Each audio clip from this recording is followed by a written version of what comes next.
project in a way exploiting the role of Google, at the same time selling advertisement and establishing which kind of content they archive and let people see through their search engine algorithms. We addressed Amazon because we found out, we specifically focus on one service, which, and for we, I mean 4 people which developed Amazon Wire, which are me, Paolo Cirio, an Italian artist, and 2 Hubert Morgan. What we focused on was a specific service which Amazon at some point started to offer. We developed this project in 2006. The service is the search inside, at that time it was called search inside the book. This service was implementing what we thought was a type of really cutting edge or even extreme marketing technique, because I don't know how many of you are familiar with that. With search inside the book, actually you can search the whole text of the book Amazon is selling. So if you enter a keyword, and not all the books which Amazon sells are searchable inside, but for those quite a few hundred thousands, you can search the whole text inside, and you get results, as you can see in this screenshot. And this is meant, of course, to raise your interest in that book, and in the end to foster, to push you to buy it. But of course it means that the whole text of the book is on the Amazon service, and it's specifically split into chunks in order to be even better, to be searchable even better. So what we started to think is that if the text, the whole text was there, there should have been a way to reconstruct it through searches. So this conceptual bug was very simple in a way to exploit, at least conceptually, through a script. We started to search the first sentence of the book, and as you can see, when you search, when you put some keywords, you used to have the context where the keywords were. So what came before that words and what came after that words. So searching the first sentence of the book, we were able to have the first sentence and the beginning of the second sentence of the same book. And then we made a search for the beginning of the second sentence of the book, and we were able to get another little bit of text. And rating this quite simple project, you end up having the whole text of the book. Of course, there were no pictures, so it wasn't exactly the same book, but you actually end up having the whole text. Paolo was the person developing the PHP script, and he added also the feature of automatically saving the book in PDF. So yeah, thanks. This is how more or less a book looked like. Actually, there were more codes at the beginning and at the end of each page, which Amazon placed in order again to improve the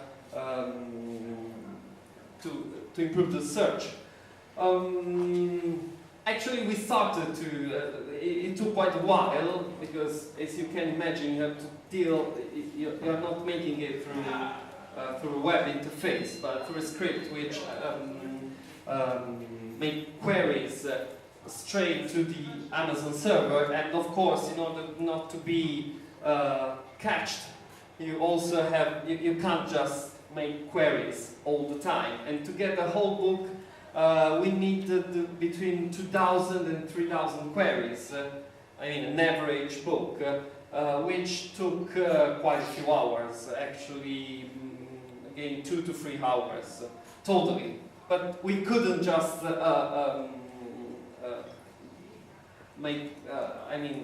continuously query Amazon server, because then the system could have reacted and saying, okay, who are these guys who are making all these queries all the time? and so on. So it was quite well crafted, and it worked like charm. In the beginning we started to downloading these books and to announce the project. Yeah, thanks.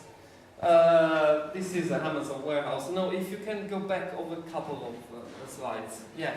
And the most funny part, I have to say, maybe for the first time, was to choose which kind of books we wanted, because it was kind of, yeah, we have Amazon or all the searchable books, so we can just choose the one we really like to start to download them. Of course, it was an art project. It's an art project, so we also started to download mostly, not only the books we liked, but symbolic books, which in a way would have rendered what we were doing. May I ask a question? Yeah, yeah. Were you considering releasing the code? I think the code is public on the website. The script should be public of all the 3 projects, because for Google we used another script for making fraudulent clicks, and for Facebook we used another script to download public data from Facebook projects. So all the 3 scripts should be public.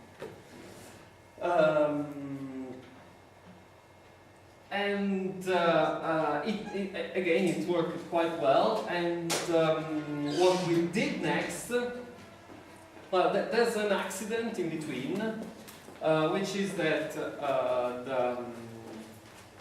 we could have go on for quite a bit of time, but at some point, for a reason which I still don't understand, there was an interview between Springer, a German weekly magazine, and Hans from Morgan, and during this interview he told the journalists every technical details about the project. So, I mean, you can read the interview online. And so in a matter of a couple of days, the software wasn't working anymore. Because of course, when you, before it was quite random where the quote ended. After that, there were kind of fixed places, so you couldn't guess what was after a certain result. That was very bad for us. I mean, there were even fights. On the funny side, I can imagine Amazon, because Amazon Deutschland, when they read this, and I can imagine some people calling the engineer or whoever was responsible and pushing them to fix it instantly. But that was done after only 48 hours. So what was left for us was to release all the books that we downloaded, which was what we did through BitTorrent. I think that also the code was initially released also for BitTorrent. I was asking because I was asking because you were saying that you had to come up with decisions which books to download. Yeah. Like I was wondering, like maybe like by releasing the code, you would kind of should I say that? Yeah, maybe this would be the thing that's unexpected, like what would happen, that people would start to download like all the different things. Maybe it would probably take a very different direction. Yeah. I mean, we didn't want to just download only the books we liked to. We really wanted to prove what could be done with just a simple bug that the whole, talking about infrastructures, the whole infrastructure had. And for us, the important thing was that a bookseller implemented an infrastructure with this very edge. So for me it was a kind of peephole to the books. So you could look at them but couldn't grab them. So if you want the whole book, you had to buy it. Not like the mechanism I just mentioned. So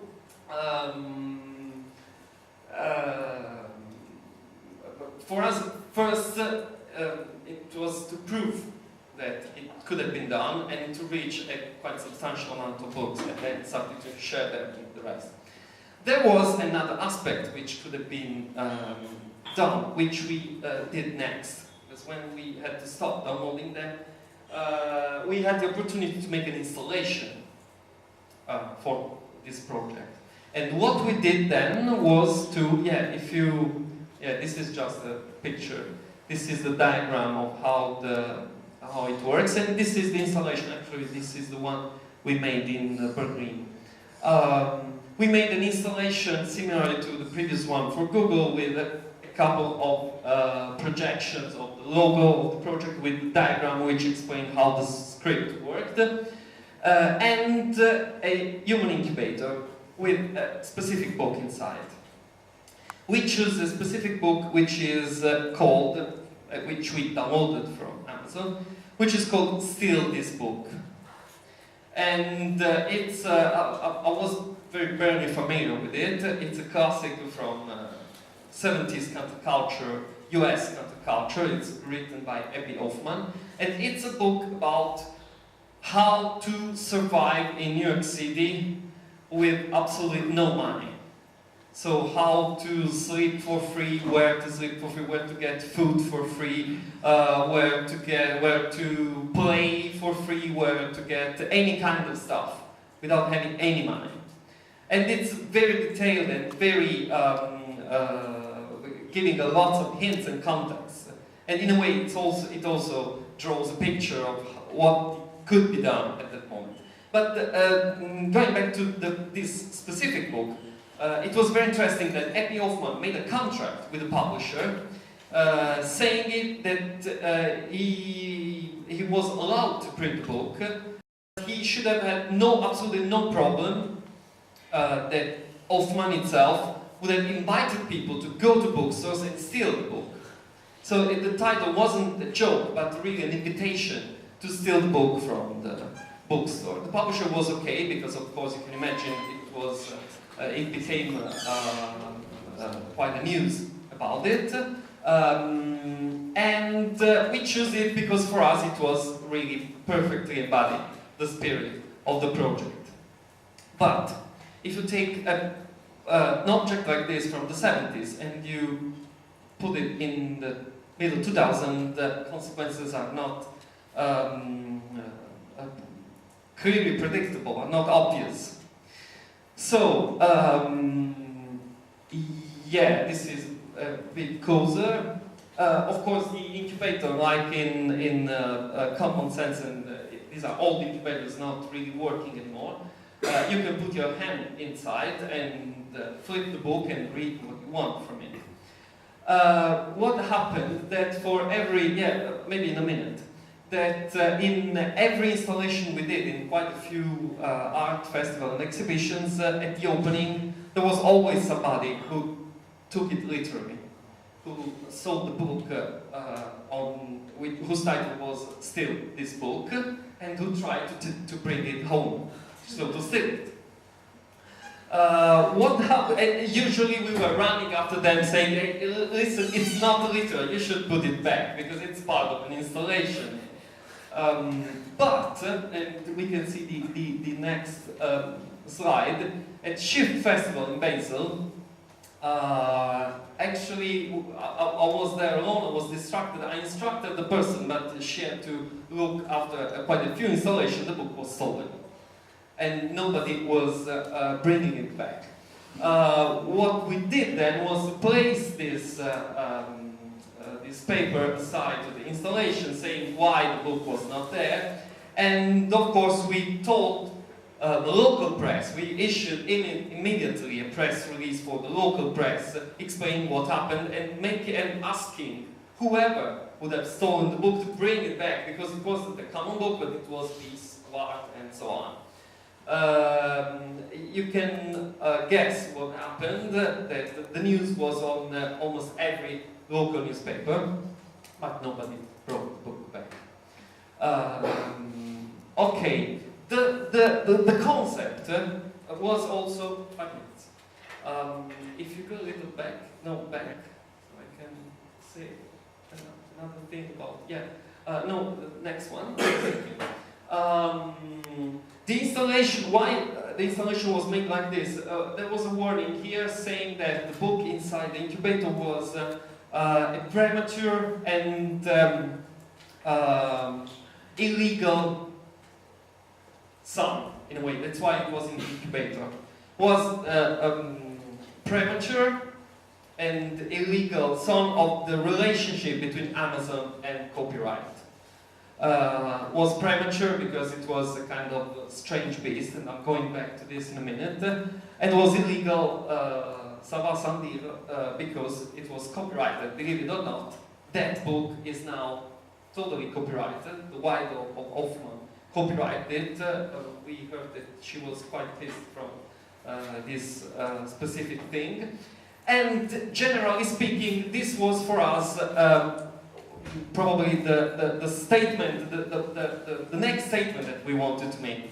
So that once you take a book like this, you are able to take it from Amazon, and actually, if that was illegal or not, it's questionable. Because what we did was just exploiting their system. So eventually, if we wouldn't have had PHP script, we could have even had copy and paste. And searching and copy and paste the different pages of the book and having the whole book as well. And once we printed, of course, it was illegal because we were not allowed to reprint it. That was questionable. So for the last installation we did in Oldenburg, I guess, we asked them to print as much as possible, and we were able to print like 20 of them and display them publicly. So it's, I think that's also a question. How illegal could have been the digital file, and how illegal then is the reprint of the digital file, so the re-embodiment of the book. Okay, that was Amazon Noir. I hope I explained it correctly, and very quickly I would go on and just mention that, yeah, this could also pass on quickly. If you could pass it on and have a look. That is the post-digital print is this book, The Mutation of Publishing since 1894 is this book I published in, a few months ago in May. And it's a result of 3 years of research at the Wilhelm Coding Academy in Rotterdam. And it in a way synthesizes the passion and the research I've made on this relationship between digital and traditional print. Talking about archives and infrastructures, there's one concept I'm desperately trying to implement, and starting from going back to Neural magazine. Which is also one chapter of the book. The concept is the concept of distributed archives, which of course is wonderfully implemented in these huge databases of digital books you are dealing with during these days. My approach is includes, it's a bit different because it's aimed to something slightly different, although it's in perfect dialogue with that. What is this? During the last 20 years, we've received, you can imagine, a couple thousand publications for review. And I always thought that, and I'm not able to have a public library about that, a physical one. So what I thought is that I should have, in a way, make this public, at least having people, letting people to check the catalog of all the stuff I received. Also because it's a very specific thing. And that's what we are doing at the moment. Maybe we can quickly see the next slide. This is the shelves.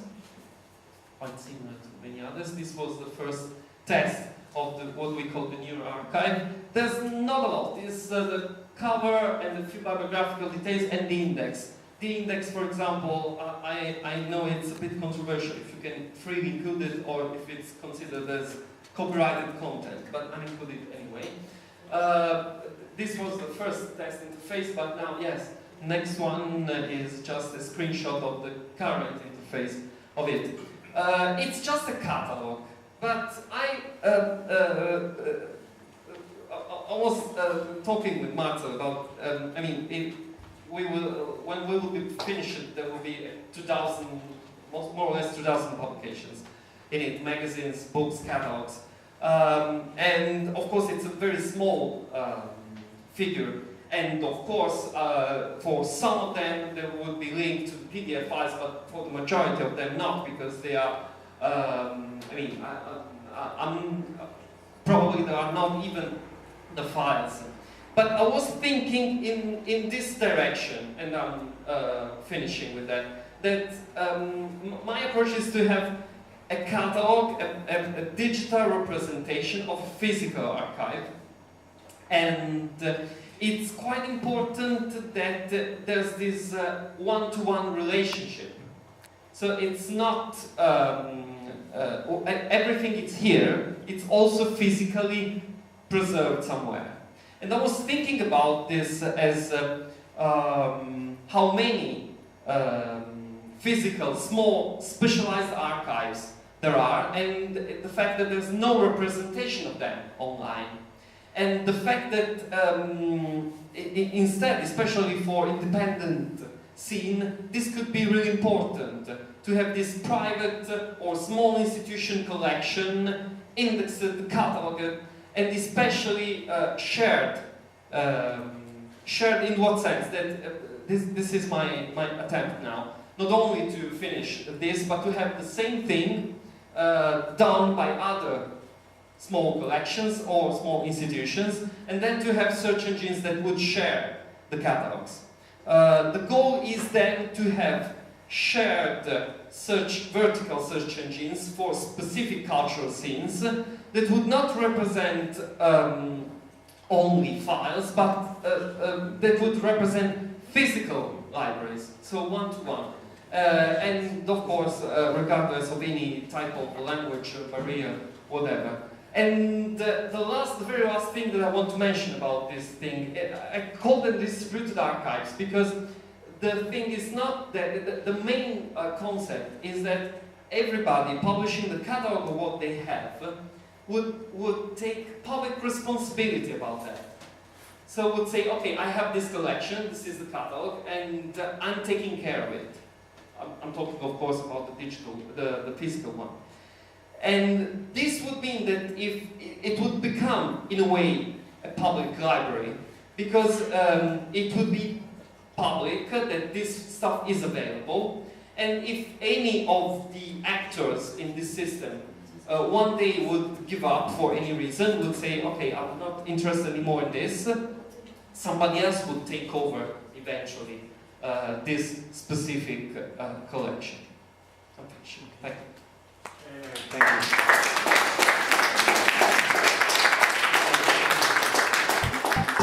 you.